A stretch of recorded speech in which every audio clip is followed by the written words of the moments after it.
અટપટા. એટલે એનો જવાબ આપ્યો. એટલે સીધું શું કીધું, તમારા ગુરુ કોણ છે? સીધું એમ જ પૂછ્યું. તો મેં કીધું અંબારામ બાપુ. કે હવે તમને કઈ નથી પૂછ્યું. આ ગુરુનો મહિમા છે અને આવા સંતનો સમાગમ આપણને થયું છે. અને એવું સાનિધ્ય આપણને મળ્યું છે અને એનો પ્રતાપ છે.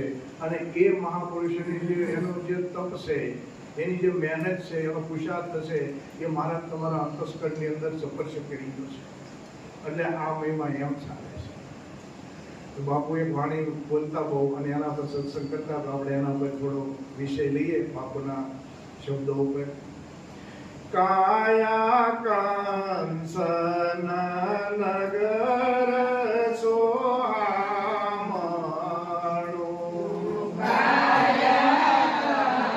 મહિમન શુભો સરદાર યવશર આવો નહીં મળી.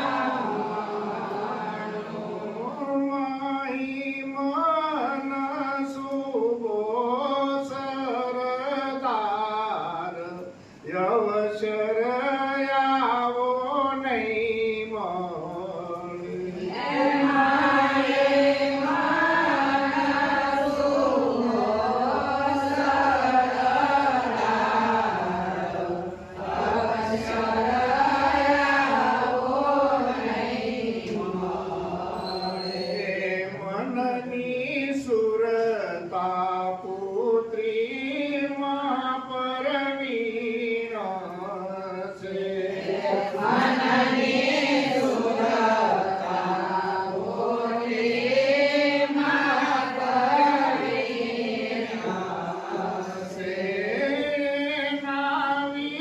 નાવીવાનો કરવો વિચાર અવસર આવો નહીં મળે.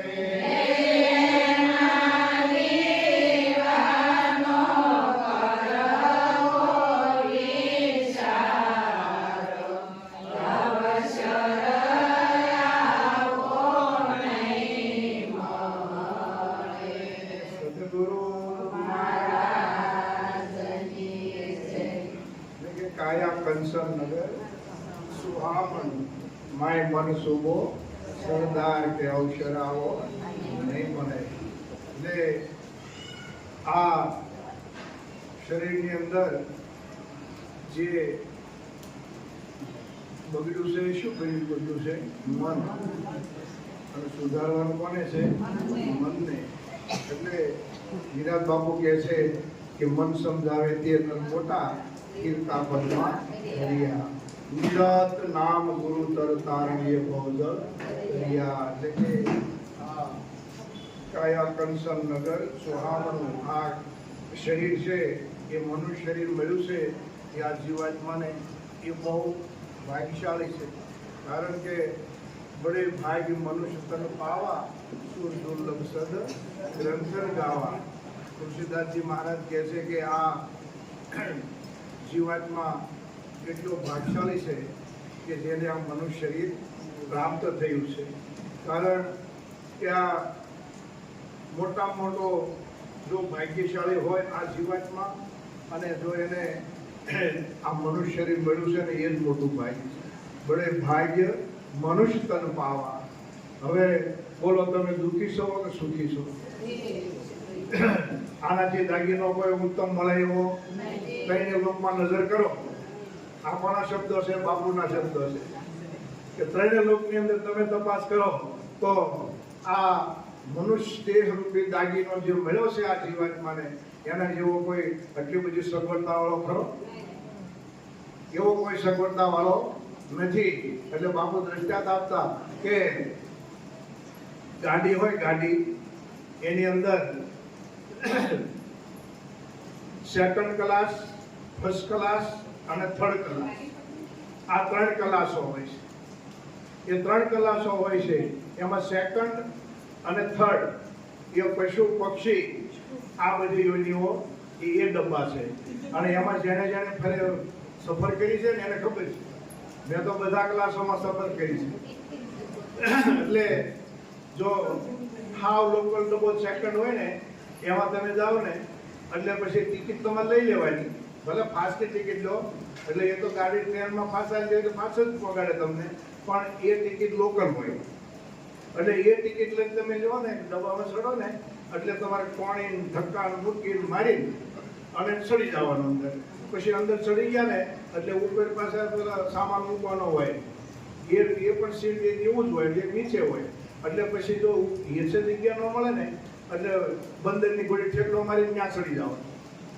એટલે ત્યાં ચડી જાય એટલે ત્યાં પછી બેહવાની જગ્યા મળી જાય. અને જો ધ્યાન ન રહ્યું હોય તો ખીચું ખીચું કપાઈ જાય. આવું બધું થાય.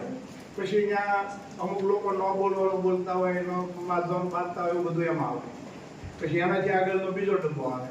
એ ડબ્બાની અંદર તમને સહેજ આમ ટિકિટ બિકિટ પણ થોડુંક વ્યવસ્થિત મળી જાય, બે આવવાનું મળે.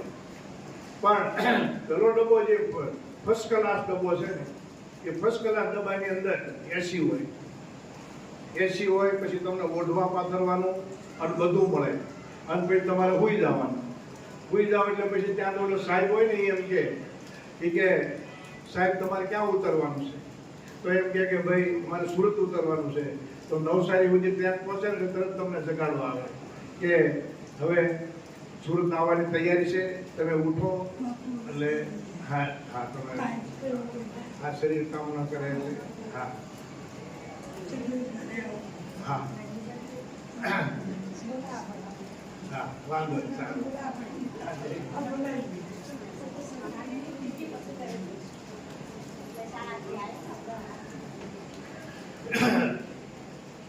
સારું પધારજો. હા, જય ગુરુ મહારાજ. ખૂબ ધન્યવાદ પધાર્યા.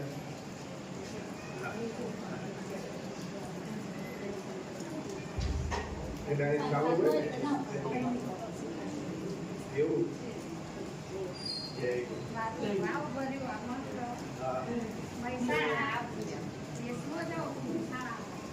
હા.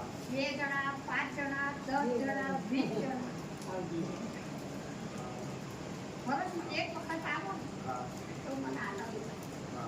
પપ્પા તો એક વખત તો આવતા, 2 વખત તો પછી અમે આવશું. તમારા ખાલી ફોન કરો. જગ્યા બહુ છે. હા, તમે એ તો બધું જોયું છે. આવો એમ જોયું છે ને આવતા હોય. હા હા, જય ગુરુ. તો દર્શન કરીને થોડું ચાલે. હા હા આવજો. કંઈ કામ નથી. હા.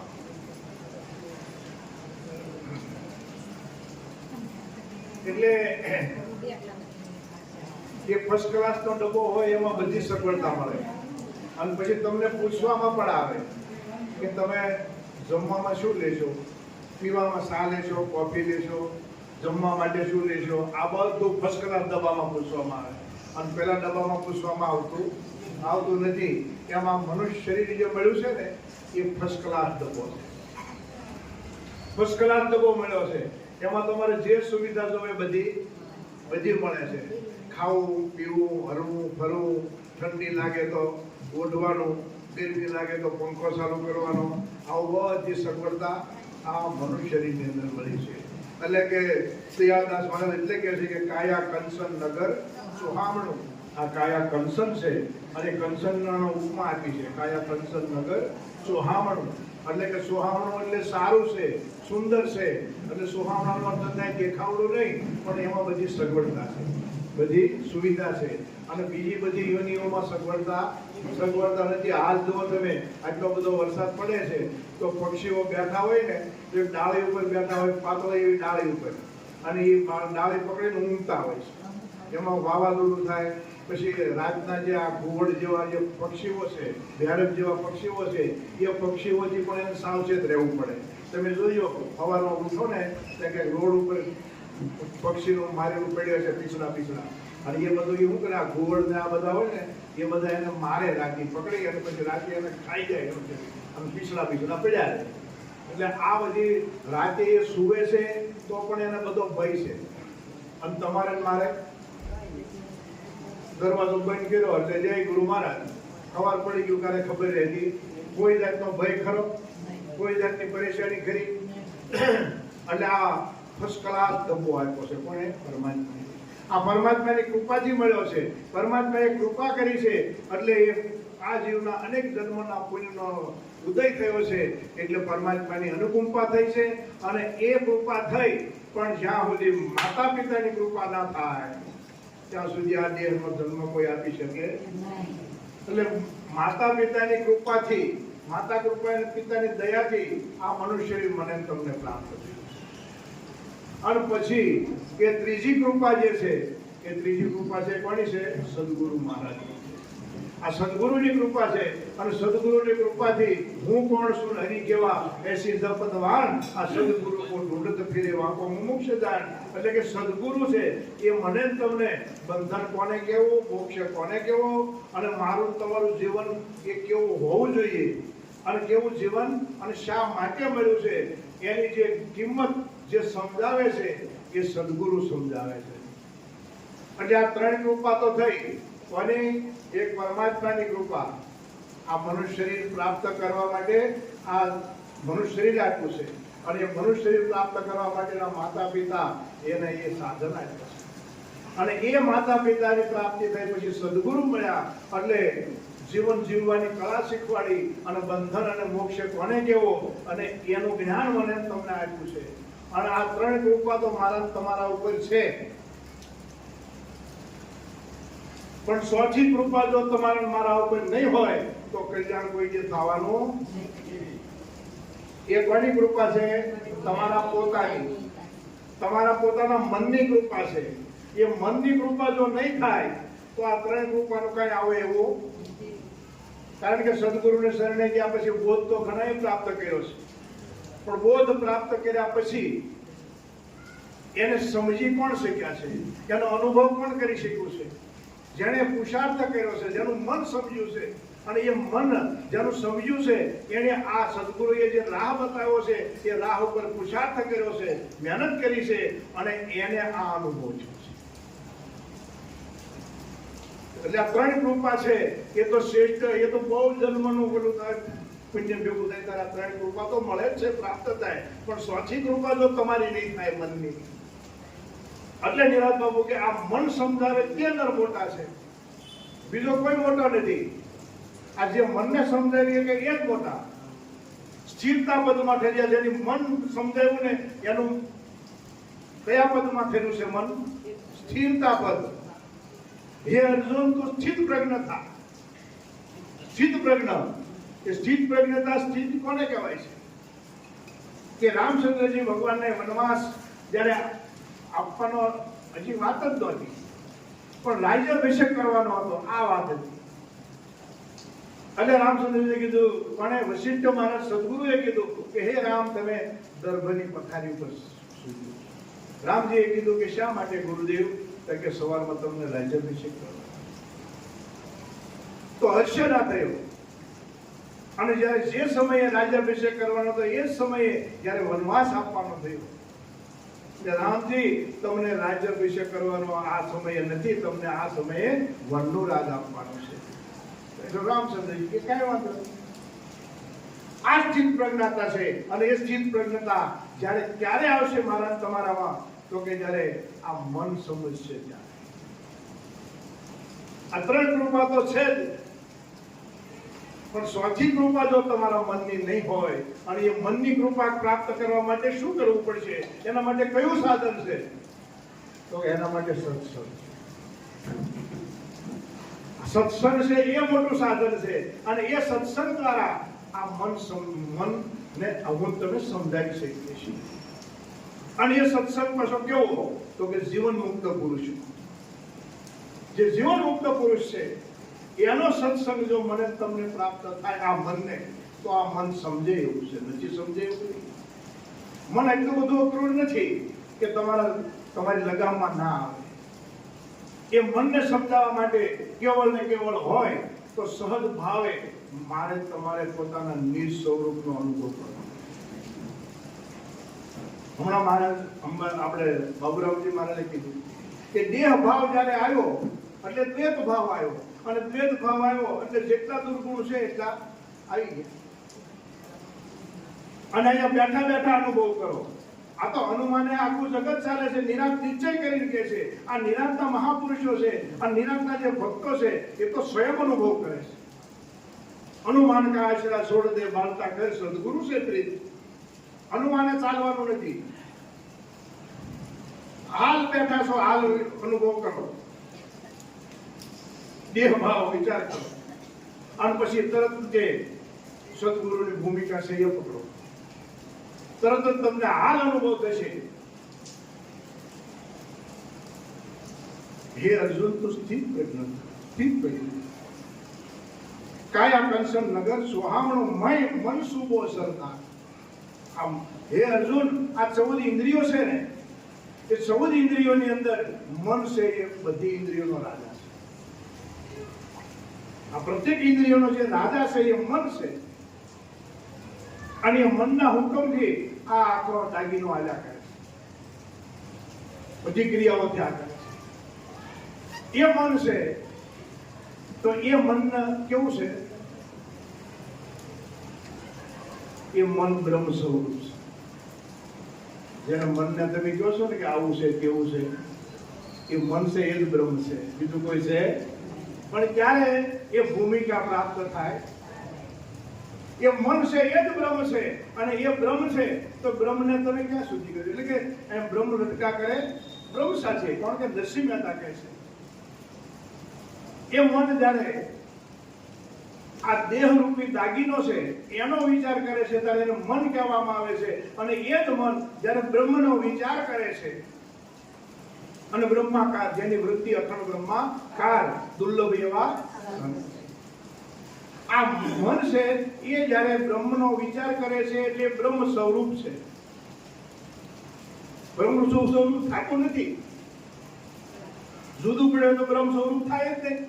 એ છે જ, પણ ભ્રાંતિ થઈ છે.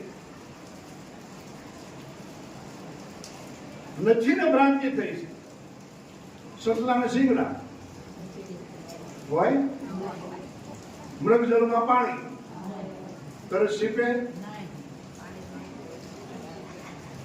સીપમાં ચાંદી, ભાવ બહુ છે, કાઢો.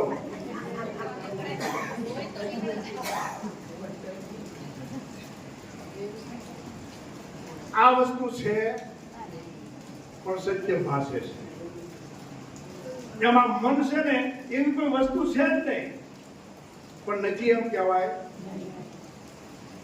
એ મન છે એ મન જેવી વસ્તુ કોઈ છે જ નહીં, પણ એ મનનો જ્યારે એનો જ્યારે એ લક્ષ્ય પકડાય, જ્યારે એ જ્ઞાન જ્યારે પ્રાપ્ત થાય મને તમને, ત્યારે એ છે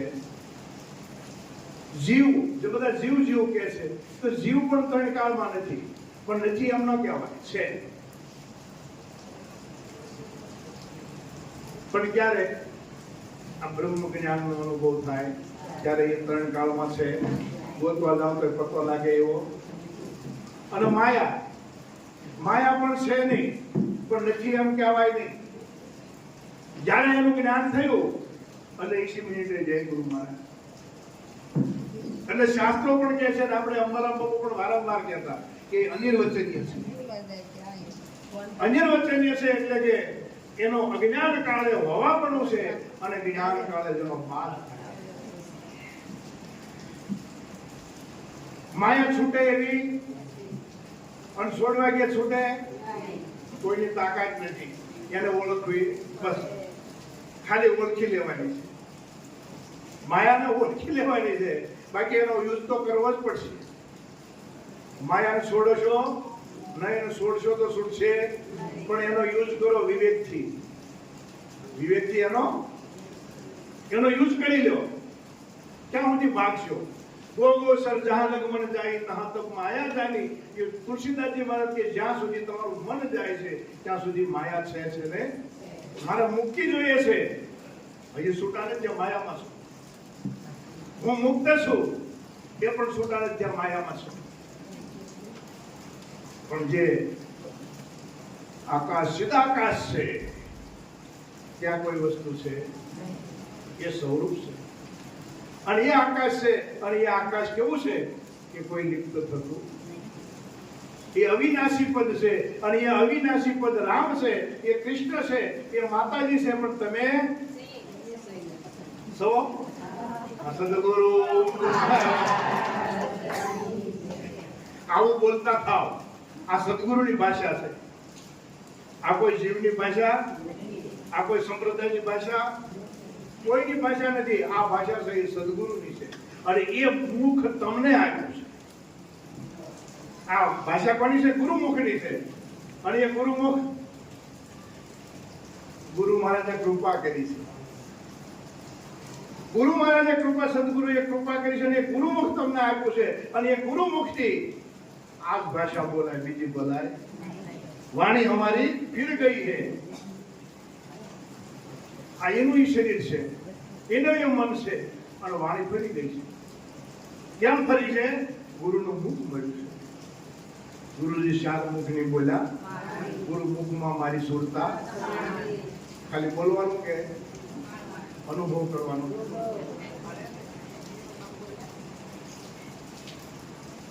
ગુરુ મુખમાં મારી સુરતા સમાણી. એટલે એ જો ગુરુ મુખમાં સુરતા સમાણી તો તમારું અસ્તિત્વ ખરું? બ્રાહ્મણ ખરા, ક્ષત્રિય ખરા, વૈશ્ય ખરા, શૂદ્ર ખરા, સ્ત્રી ખરા, પુરુષ ખરા? કોઈના થયા? થવાના? આ તો મટી જવાની વસ્તુ છે. આ સદગુરુનો દેશ કેવો છે? મટી જવાનો છે. પણ જો કઈ બનવા ગયા એટલે વાણામાં ફસાણ. ગુરુ बनवा गया तो वाला फंसा, शिष्य बनवा गया तो वाला फंसा। वेद भेद कुछ नहीं हमारे, नहीं वर्ण आश्रम व्यवहारा। हीरान बापू के હવે વેદનો ભેદ મારે શું કરવો? મારે વર્ણ શું કરવો? મારે આશ્રમ શું કરવો?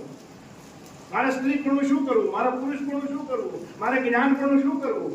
મારે વૈરાગ શું કરવું? ખુદ વૈરાગ છું, વૈરાગી છું, મારે વૈરાગ શું કરવું? ખુદ ત્યાગી છું, મારે ત્યાગ શું કરવું? ખુદ મુક્ત છું, મારે મુક્તિને શું કરવી?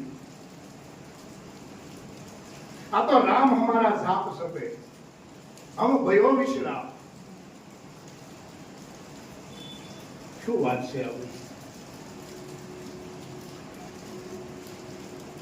જેને બ્રહ્માએ યાદ કર્યા, વિષ્ણુએ સમર્યા, શિવજી જેને ન વિસર્યા તે હરિને પળ પળ રમી। આ હરિ કોણ છે? એ હરિને પળ પળ રમીએ તો રટવો પડે કે રટન થાય છે?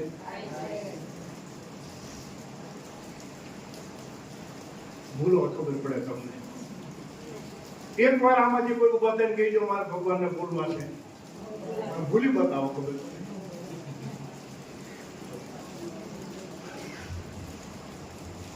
શું વાત કરું સદગુરુની, શું મહિમા ગાઓ ગુરુ મહારાજની। આ સવારના તમે બધા ગુરુ મહારાજનો મહિમા ગાવશો, શું કામ ગાવશો? આ હાથું ગાવશો। એના એ કપડા, એનો એ ટકા સંબંધી, એનો એ ધન સંપત્તિ, એના એ ધંધા, એના એ બિઝનેસ, અને પાછા હવે ત્યાગીના ત્યાગી, વૈરાગીના વૈરાગી અને મુક્તના મુક્ત। શું મહિમા કહું ગુરુદેવનો। પણ હવે થયું છે કેવું, એક પટેલ હતા ને, એ ખેતર મોટું અને ઉનાળાનો સમય, બધા ખેડૂતો ઉનાળામાં કોઈ પાદર વટલે બેહે, કોઈ ઝાડવાન થળીએ બેહે, કોઈ સિંહે બેહે, અને આ ભાઈ તો મહેનત કર્યા કરે છે। બધા કીધું ભાઈ તું આ કાલે બેસતો નથી, મેં તો શું કામ કરે વાળી? કારણ કે કૂવો ખોદું છું, પણ કે તું કૂવો ખોદે છો, પણ કે આ કેટલા ટાઈમથી ખોદે છે, પણ કે પાણી થતું નથી। એટલે પછી બધાએ કીધું કે તમે એકવાર આટો મારો, કે આટો માર્યો, આટો માર્યો એટલે આખા ખેતરની અંદર 5-5 ફૂટના 10-10 ફૂટના ખાડા કરી। મહેનત ખૂબ કરી, પુરુષાર્થ ખૂબ કર્યો, પણ પાણી થયું એમ મારું તમારું કાંઈક થઈ રહ્યું છે। આ નહીં તો આ નહીં તો આ।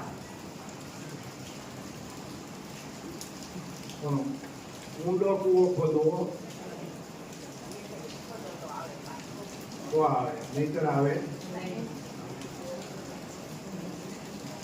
એટલે કે મનની સુરતા પુત્રી મહાપરવીર છે, એના વિવાહનો કરવો। કાયા કંસર નગર સુહાવણો મય મન સુવો છે, મને કયું વિચારને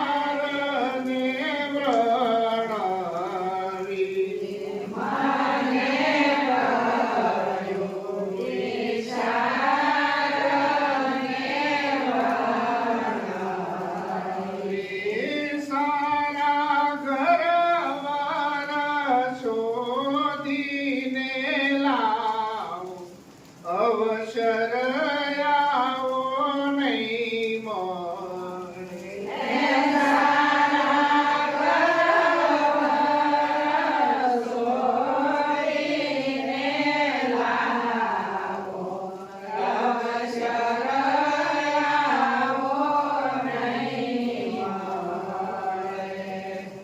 એટલે પછી કે સારા ઘરનો મુરીચો લાવો ને તો કે મારી દીકરી તો છે પણ કે એને પરણાવી ત્યારે કીધું કે ભાઈ હા એક મુરીચો તો છે તે કે કેવો છે પેલા વર્ણન કરો ત્યારે કે એને આંખ નથી પણ ભાળે છે કાન નથી પણ સાંભળે છે જીભ નથી પણ બોલે કે દેખાવડો કે દેખાવ જ નથી બિલકુલ દેખાય એવો નથી આવો મુરીચો છે કે તમારી દીકરીને પસંદ પડે તો કે હવે એવો કઈ આપણે જોતો આવા મુરીચાને શું કરવો પણ કે આના ગુણ અદર છે અમર છે નિત્ય છે અવિનાશી છે આવો મુરીચો છે કે તો મારી દીકરીને મારે લગ્ન કરવા છે તો કે લાવો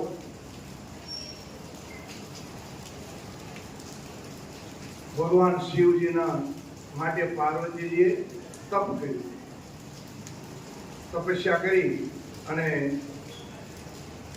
શિવજીની સાથે એમનું લગ્ન નક્કી કર્યું પણ એ નારદ મુનિ સંત છે એક સંતે નક્કી કર્યું છે અને પછી એ વરયાત્રા લઈ અને ગયા. વાત તો બહુ લાંબી છે પણ ટૂંકામાં આપણે લઈએ કે ગમે ત્યારે લઈએ પણ ટાઈમ ઓછો જ પડતો હોય છે. એટલે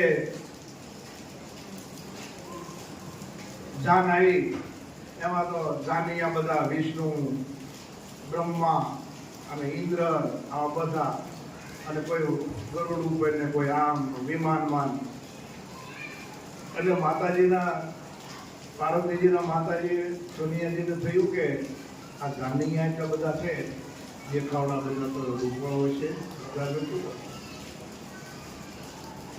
પણ કોઈ વધારે ની હારી હાલે ત્યાં તો બધા ભૂત ને પ્રેત ને કોઈના લાંબા હોઠ ને કોઈના કાન ટૂંકા લાંબા કપાઈ ગયેલા ડોળા નીકળી ગયેલા આવા બધા અને એ એમ માતાજી તો ખૂબ આરતી સુંદર તૈયાર કરીને જ્યાં આરતી ઉતારવા જાય છે ને ત્યાં તો નંદી ઉપર બેઠેલા ગળામાં હાથ અને આ બધું એનું વર્ણન અને જોયું એટલે માતાજીના હાથમાં આરતી પડી ગઈ અને બે ભાન થઈ ગઈ કે મારી દીકરીને આ ડુંગર ઉપરથી ઘા કરીને મારી નાખી પણ આને પરણાવવું નહીં આને પરણાવવું. નારદ મુનિને ખબર પડી આવ્યા નારાયણ નારાયણ કરતા આવ્યા ને ગામના લોકોએ કીધું કે મહારાજ પાછા જતા રહ્યો કે આજ કે તમારું સન્માન કઈ થાય આ તો તમારું અપમાન થવાનું છે. ત્યારે કીધું કે નારદ મુનિ કે માન સન્માન મળે અને ત્યારે જવું એ સંતની ભૂમિકા નથી. એટલે નારદ મુનિ તો ગયા ત્યાં ગયા એટલે કીધું કે શું નારદ મુનિને કીધું કે આ મારી દીકરીએ તપ કર્યું એને તો ન બુદ્ધિ પૂછી કે આની હાટું તપ કર્યું પણ કે તમે ન કરાવી ઠેકાણે કે આની હારી મારી આવી દીકરીનો સંબંધ ન કરાય. મારી દીકરી કેટલી ગુણવાન છે.